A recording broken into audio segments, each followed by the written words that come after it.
do another Chuck Norris joke? No. No. Hey guys, welcome. Hey guys. Today we're going to talk about a topic that I think is kind of interesting. We see a lot of this debated on martial arts forums and things like that. What's that? What do you got? I've named it technique versus techniques.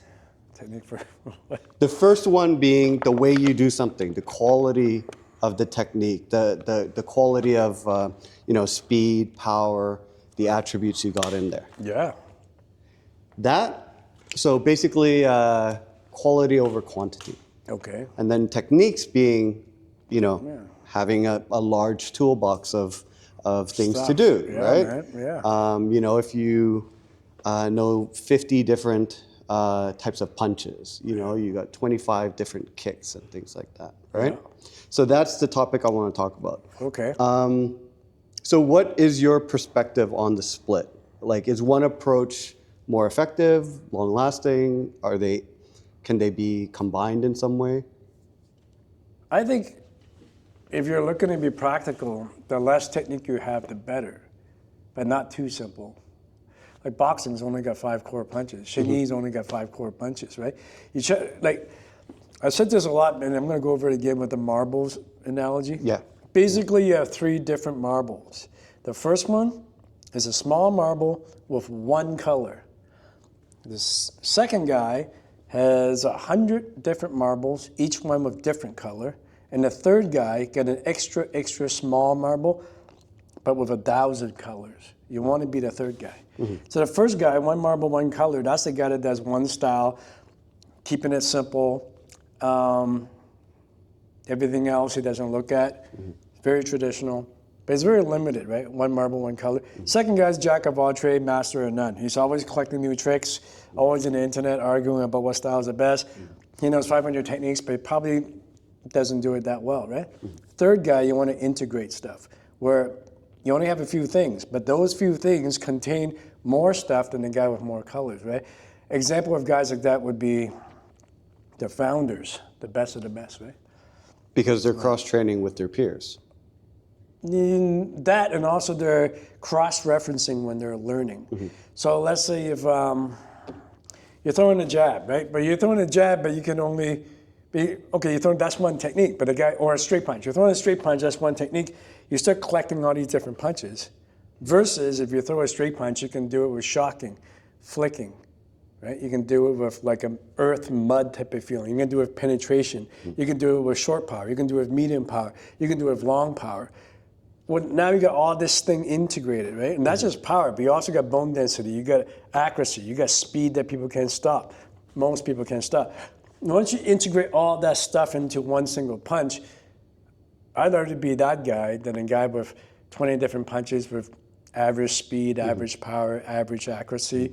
He's got one speed setup technique, and he's got one finishing technique. Whereas if you're a good puncher, your speed and your power is in the same time. That makes you a guy that's hard to deal with, right? They look at like when Tyson in his prime. He was logging in, I think, 6 punches per second, that's speed, and all of them were bombs. So you get now, that's the guy you want to be, but it takes a tremendous amount of hard work, right? And that's not even taking into account angles and sensitivity, right? Why isn't this? I mean, it makes a lot of sense. If you have 1,000 hours of work put into a few techniques, you log more time per technique. Why is it so hard? Why don't people enjoy that? Why don't people, It's not that they don't enjoy it. I think most people don't know it exists. That's the first thing. Mm-hmm. But it's kind of common sense, wouldn't you say? To integrate everything into one? No, to spend a lot more time per technique rather than just getting more and more techniques. Yeah, it's coming from a guy that's pretty competent. Oh. For those who doesn't know, this guy squatted 500 pounds. It's not that big. 400? 420. The clip is on 4. That's pretty damn strong. Most people don't have the discipline to even show up to the gym, right? I was talking to Mark, he used to be a manager at the gym, and he says that 85% of people don't even show up. Yeah.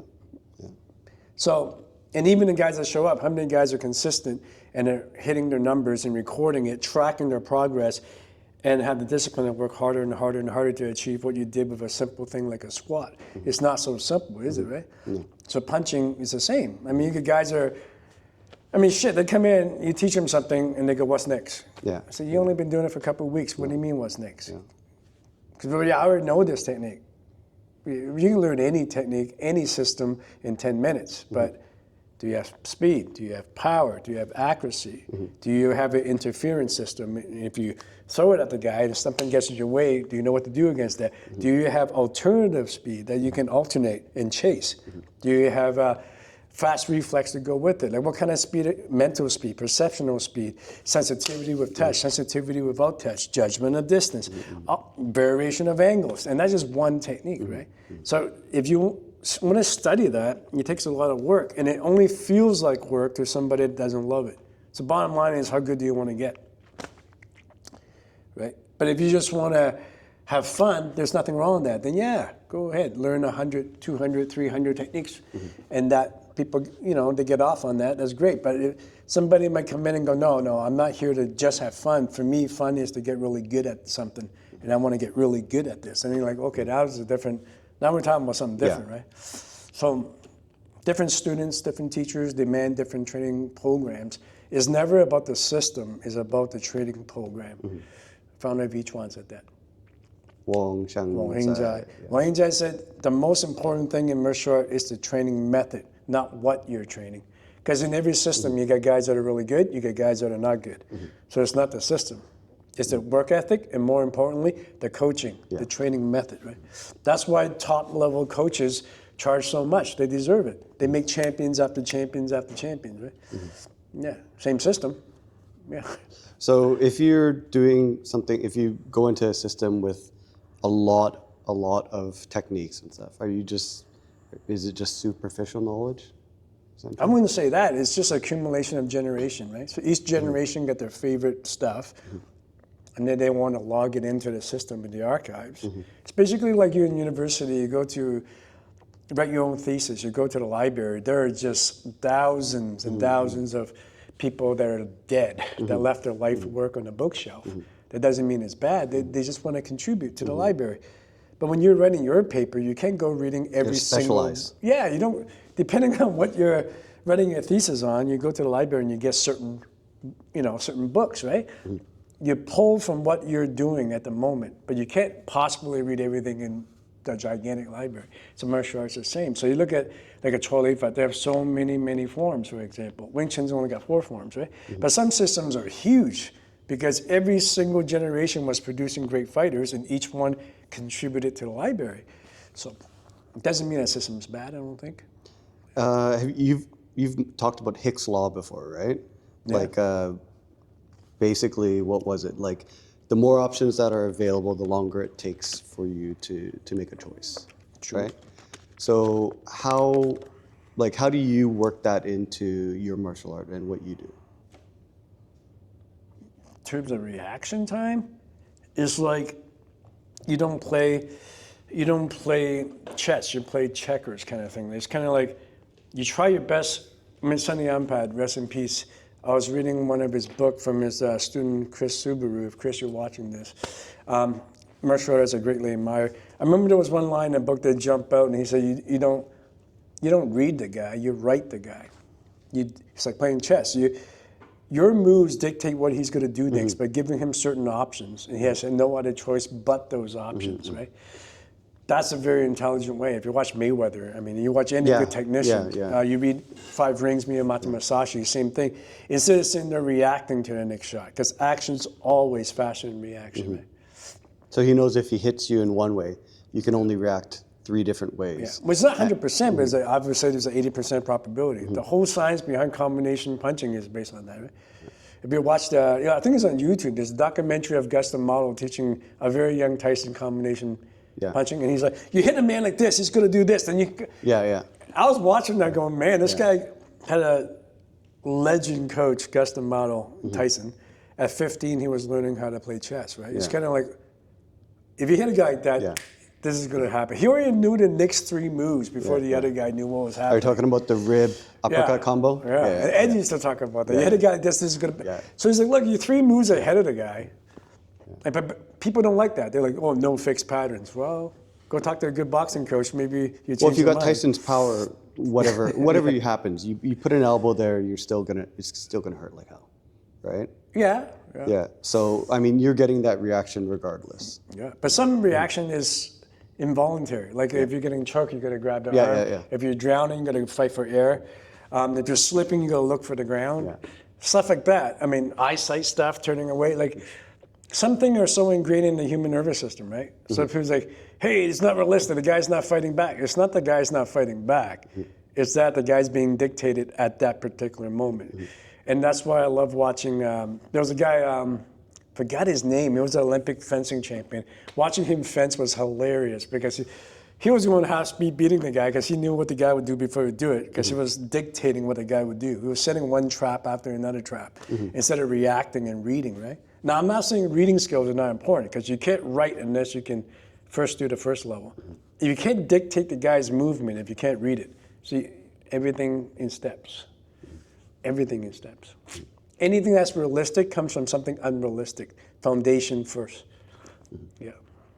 What does deep skill in a single technique, what does that look like? Well, you gotta go look for someone with really deep skill. Oh, come on. What does it look like? Go to YouTube, watch on the iPad move. It doesn't look like anything. If a guy's good at something, it will always look easy. It will never look like he's putting much effort. Got a cigarette in his mouth and he's doing sort of wally like. So superficially, it'll look easy. It'll has look like to nothing. look easy. The guy, I mean, you look at what's his? You look at Yeshiva's not a good example because he's not that famous now. But I'm sticking with Jesse, for example. You watch Jesse. Yeah. He literally looked like he was falling asleep, right? Yeah. I think it was. People would brag, right? It's like, I trained under this guy. I trained under that guy. I'm really good at what I do. I taught this guy. I fought this. They're going on.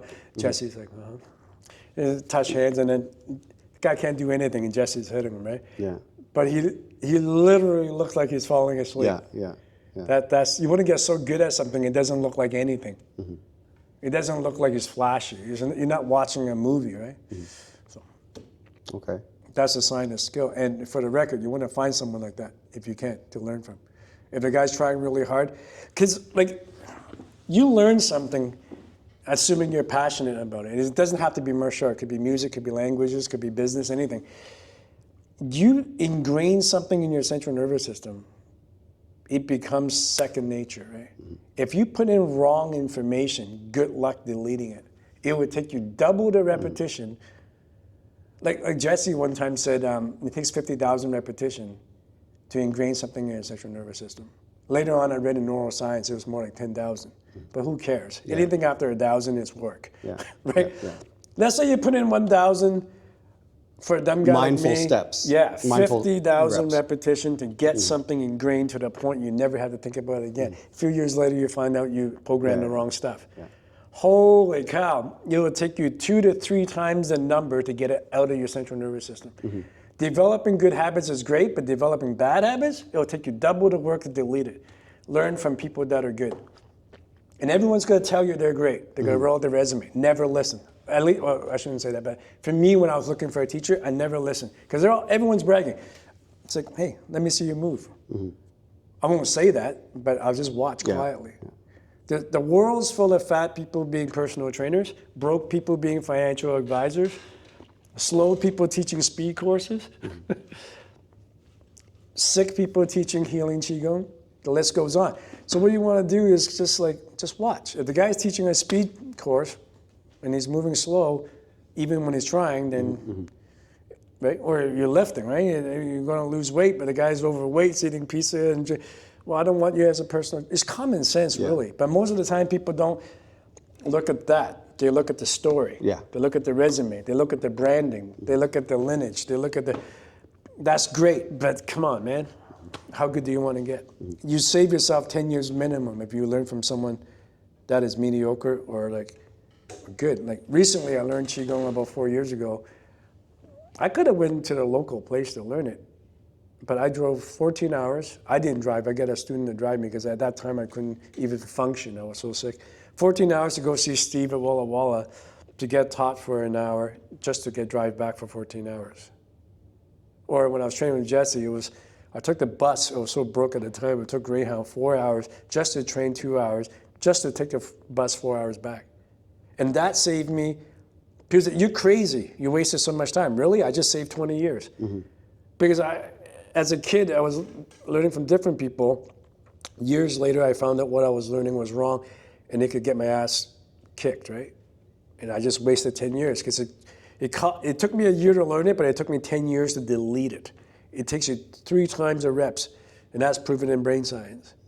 So take your time when you're looking for a teacher, and don't waste people's time. If you find a high-quality coach, but you don't really want to get that good, walk the other way. Don't waste his time. He won't take you as a student anyways. But, you know, because I was watching on YouTube, the guys, if I was training with Gus D'Amato, who's to say Gus D'Amato will accept you as a student? He's too busy training Mike Tyson and Floyd Patterson, right? Yeah. So you don't just walk in and go, I want to be trained by Gus, right? Really?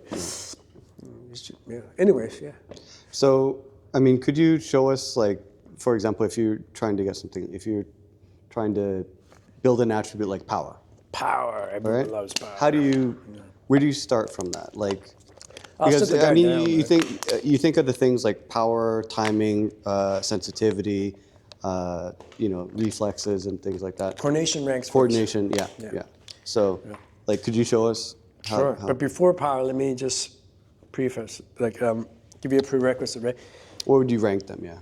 Coordination ranks first, then speed, then accuracy, then power. If you get the formula backward, you're going to waste a lot of time. If you have no coordination, you got no business going fast. That's common sense, right? But you film a YouTube clip, what happens?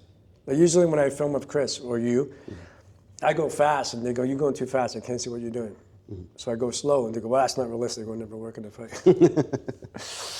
But, you can't win. So you can't win, right? So, but look, you have to go slow and have coordination first, especially if you're working on blades, right? Yeah. That's why I always advocate weapons training, because it gets stupid thinking out the window right away. Once you have coordination, you can do something generally coordinated, balance, your left hand from right, you have spatial awareness. Okay, then you can try to do it fast. Once you can step on the gas pedal and do it fast, not too fast, because it's like driving. If you go faster than you can handle, you'll crash, right? But you got pretty good speed, right? Okay, then accuracy. Can you place this weapon exactly where you want it, like archery, right? Yeah. Because if you can't do that, what's the point of power? You're hitting air, right? Once you have accuracy and speed and coordination, all right, power. But between speed and power, bone density, or you're going to break your hand. Unless you're playing with your friends, you get to tape up and wear gloves, but self-defense is different, right? You can't go, hold on a second, let me glove up, right? So all this first, and then power. Then to answer your question, what type of power? There's Mingging, Umging, Muging. Let's using a Xingyi analogy. Mingging is obvious power. You see the guy hit a guy, bang, and the guy drops, you go, holy shit, that was a hard shot. Obvious. That's Mingging, or obvious power. And then there's Umging. Umging is hidden power. It's like the inch punch. It doesn't make sense. How can you move in an inch and the guy is on the floor? It's like the phantom punch that Ali hit. Yeah. And the guy drops it. They're still arguing with the fight's fixed. It didn't look right, right? Yeah. And then there's Muging. Muging is like unexplainable. Kind of like the Ali punch. So levels of, basically the level of being from obvious to settle. Within the obvious, there's 5 elements, right? 金木水火土. Gum would be hard bone density. Muk would be straight penetrating, follow through type of shot, like a bullet that shoots through the guy, right? 金木水火 would be explosive and also like flick, like speed, like fire. Fire, right? And then 土 is like mud, like wet concrete splatting, right? And water is a type of punch that's very flexible, right? But these are just adjectives to describe different types of force. And different humans and different body type and different temperament specialize in a certain type. So don't try to get good at all of them. Yeah. Like Foreman had a very muddy hit, especially in his later years. He hit hard. Holy cow, he hit hard. So if you're going to say, hey, how do you get power? Then you first set the guy down. Yeah.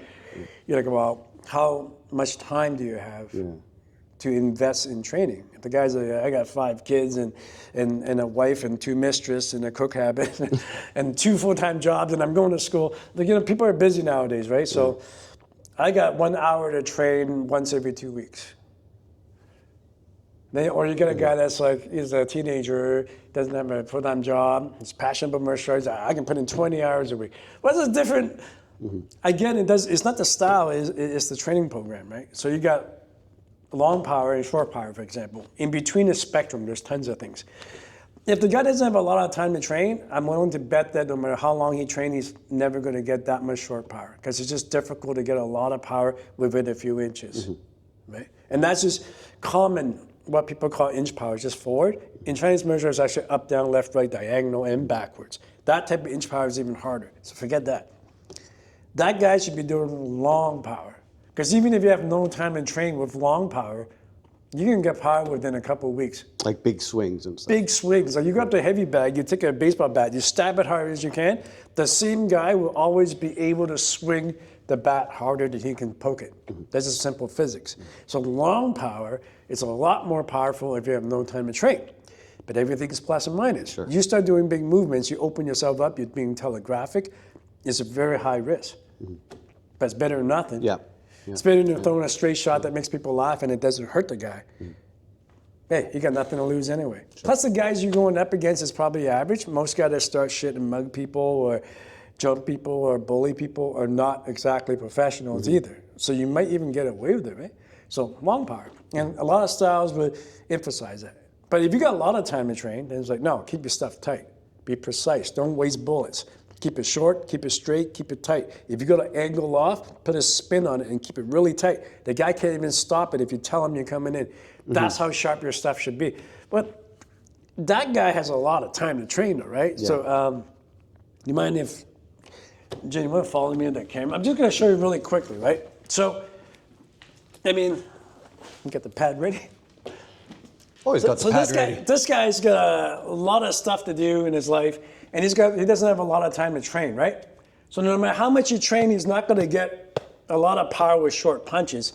So a long punch, you may even teach this guy like, I'm just going to slap like this. Nothing crazy. Anyone can learn this, eh? Right. You can get, you okay? Yeah.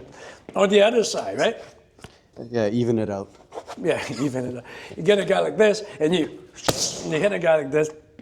Anyone can learn this. And it doesn't take a lot of force, or the guy is here. You hit like this. You hit like this. It doesn't take a lot of energy to learn that, right? But if a guy has a lot of time to train, you might go short. Most people do Wing Chun punches like this. But if you do it right and you got a bit of short power, you should be able to just throw the guy right off, right? And then, once a guy can do that, you can start, if you're throwing an attack, right? You can mix it along with your short and the guy, or again, you can't really do anything because you're in before you can do anything. You start putting throws in there. And all that throws is off from the hits, right? So when you hit a guy, they're like, yeah, but the other day I did a clip with Chris and I was showing people how to use the V to hit. And I think Chris said, one guy said, hey, if you hit the guy, what if the guy headbutts you? So I'm going to tag you light. Very light. Very, very light. Who's the guy that asked? I'm going to tag you without holding my fist. Okay. When I tag you, you go ahead and headbutt me, right? Like you're not. One, you didn't see it. Two, what are you thinking about now? Headbutting me? Now that wasn't that hard. And I hit you here. Yeah. That wasn't an organ, that was an intestine. If you put it in the spleen or the liver. If you put it in the liver or the spleen, right? You were close to the liver. You were close to the liver. That's it, right? So when you start hitting short and then you add the big, Anyway, sorry, that's because I said back there. Yeah. You want to hit in a way that dictates the guy's next move. Like when you hit a guy in the liver, you know he's going this way in a 45-degree angle. So you plant your next shot there. You don't have to guess. Because what if you headbutts?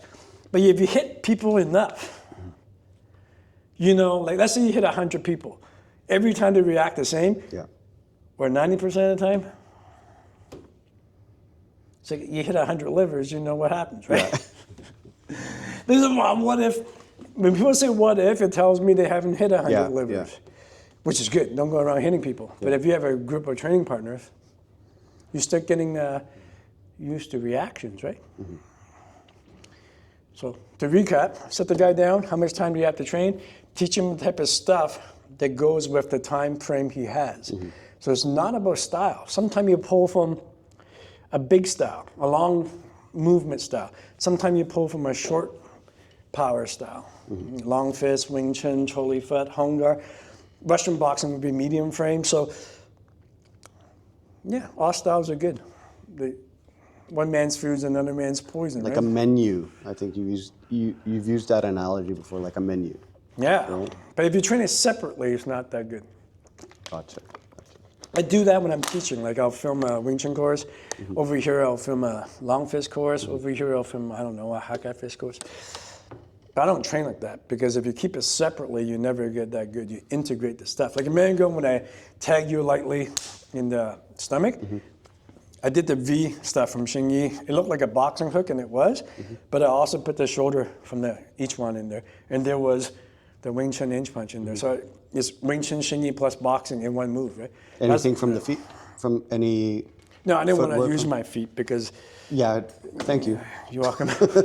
So that would be an example of integrating stuff, right? If you keep it separately, it might take you much longer to get the same result. So that's not to offend anyone that likes to be pure, which is an illusion. Because if you go back far enough, every founder They integrated. got it somewhere. Well, yeah, they had to integrate stuff to come up with a system. And then Didn't necessarily come from a crane and a snake, you know. no. So it's like, and then 3 generations later, people are like, oh, you got to keep it pure. You can't integrate other stuff into it. You have to be like tradition. I'm like, wow, if you go back far enough, in the starting of the tradition, the guy integrated a bunch of stuff to come up with this. But he's allowed to, but not you. It's like, look, when your life's in danger, you're not thinking what you're allowed or not allowed to do. Everything goes out the window. Maybe It's about the individual. it feels like because a lot of the founders are put on a pedestal. They're almost godlike in a lot of ways. So I understand that. if they made it this way, who am I, a lowly mortal, to make any changes to it? I And then there are understand the that. people that say, oh, I should change everything, right? It's like, Oh, I know. yeah. That's a big problem like in Canada. yeah, No, I shouldn't say that. In Vancouver, just locally, it's like guys are training. everyone's I an don't know, expert. They train 8 months and they establish themselves as a teacher, right? And it kills the art, right? Yeah. And you can't say anything because they get offended right away. Basically, if they identify themselves as an expert, they're an expert. If you say anything, they get offended. So the whole thing is set up to be one clusterfuck, basically, right? So if someone wants to be traditional, that's great. Someone want to be non-traditional, that's fine. All I ask is, please go all the way. Because if you go all the way to tradition, you go past what we think as tradition, you eventually hit the oldest martial art, which is ancient and tribal. Now it's all weapon-based. So all bullshit goes out the window, right? As soon as weapons are on the table, it changes everything because you tap into your primitive thinking, right? Or you go the other end. You want to be modern? Go all the way to firearms. Yeah. Now, bullshit goes out the window. You mentioned that, I think last podcast, like now because we live in a peaceful time, relatively peaceful time, that's where we get to play around and then argue about what works best and what doesn't work, right? Yeah. Yeah, you're not thinking of your stuff as a weapon. It's like when you hit a guy, you think of your hand as hammers or a club. You don't think of it as a fist, right? So you can think that, but if you haven't played with a hammer and a stick a lot, then it doesn't translate in your head. In your mind, you're going, hey, what if the guy does this? What if the yeah, but if you hit a guy with a hammer, there's no what if he did. Yeah. It's not a power issue, it's an accuracy issue, which means it's a reflex issue. So you got the issues wrong. So you're sitting there hitting things because you're insecure, you're afraid. Like one time I did a workshop, there was this little dude there. He looked across the room and they were changing partners all the time. So I got a little guy that worked with the big guy, and the little guy kind of said he needed some water and kind of got off the floor. And it's pretty obvious he felt bad, which made me feel bad. So I was like, hey, what's wrong? He said, I'm scared, right? Because the guy was big. So I gave him a hammer because we were playing with hammers. And he goes, yeah, okay. I go, well, look at that guy. Imagine you're going to hit him in the head with a hammer, not too long because it's kind of sick. Yeah. He goes, okay. I go, are you still scared? He goes, no. I'm like, why? Well, because I have a hammer. So the fastest way to make someone confident is power. doesn't mean it's necessary. That's the illusion. Doesn't mean power is necessary? Because a human head's 10 pounds. Guys that are insecure and want to delete their fear always go after power. But if you need this much power to knock a guy out, why are you developing this much? Because it's fun. Yeah, but you're lacking speed and accuracy. There's always, you should be working on what you lack, Yeah. right? But the illusion is necessary because they need to get their confidence. But once you get the confidence, you don't need more than you need. I think because at times where we were, doing pad work and we were doing big punches and stuff, when you actually hit the pad squarely, you get a really good hit in there. You kind of get, it's kind of an nice ego feeling. boost, and it tells you, Rush, it tells you that it's actual real-time feedback, Right. So, whereas your speed, you can't really see your own speed sometimes. And Sure you can when you hit a guy and he's not doing anything about it. yeah, but nothing gives better feedback than a well-hit punch. True that. Kevin, remember Kevin Kevin, if you're watching this, hey man. Hey, Kev. He hit friggin' hard. I remember holding the pad for Kevin. Your wrist and your elbow and your shoulder will hurt the next day. That's a hit, right? Well, when you were in Hong Kong, I had the mispleasure of Holding pads for Kev? No. We were going through a bit of a boxing phase, so we'd put on helmets and gloves. And he knocked you out? He didn't knock. He was a sweetheart. He didn't knock me out, but he'd hit the body. He wouldn't go for my head too much.